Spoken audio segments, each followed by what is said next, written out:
Hey everyone, this is Uzi with Able Company, a 4C marketplace venture. Today, I wanted to do my best to try and describe a phenomena that we see with our implementations, which is temperature variations.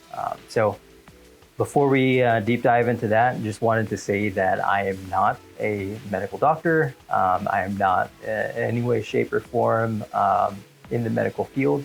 I'm very much just giving a layman's explanation or even like a thermographer's explanation on skin temperature and kind of explaining this phenomena we see that comes up when you implement a system and a screener has questions to the validity of the readings, right?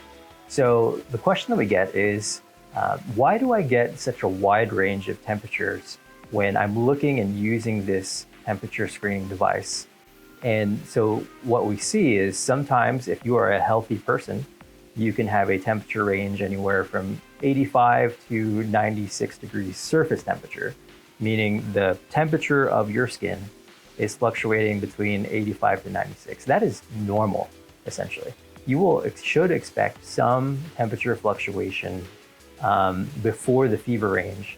And the best way to describe that is because your skin isn't needing to be used as a heat exchanger to release heat, right? So let's think of we are working out or we're working outside, it's really hot, and our skin, in order to cool our core temperature down, uses and starts opening up our capillaries and our pores to actually let sweat come out. That is the human's response to cooling themselves down in response to heat, right? So that was with exertion. The same thing can happen with fevers, to where as your core temperature heats up in response to the virus or illness to kill any germs and fight off any infection, it starts to heat up.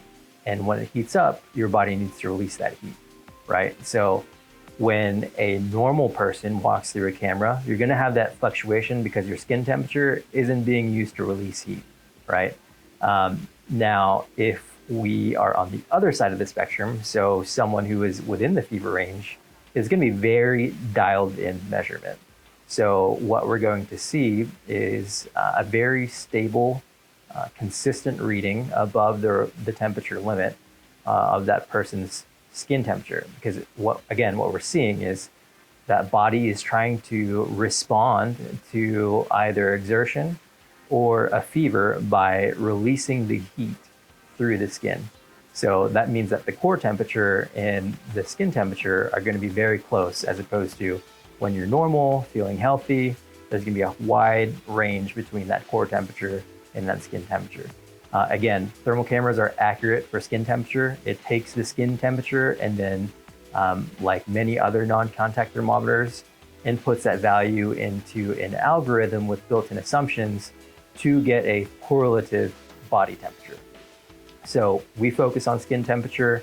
That's just very much an overview of why you would see this phenomena. And this question comes up a lot, as well as just something that a screener might think about when they are implementing these devices. So in a nutshell, the more healthy you are, the wider difference in skin temperature or surface temperature and core temperature you have, the more fluctuations you're gonna have.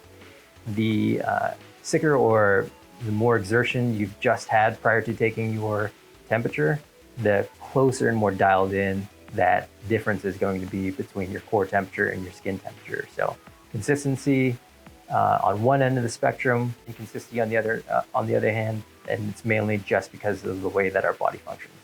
Hopefully I didn't butcher that too bad, but again, that is very much our understanding of why you would tend to see these types of situations.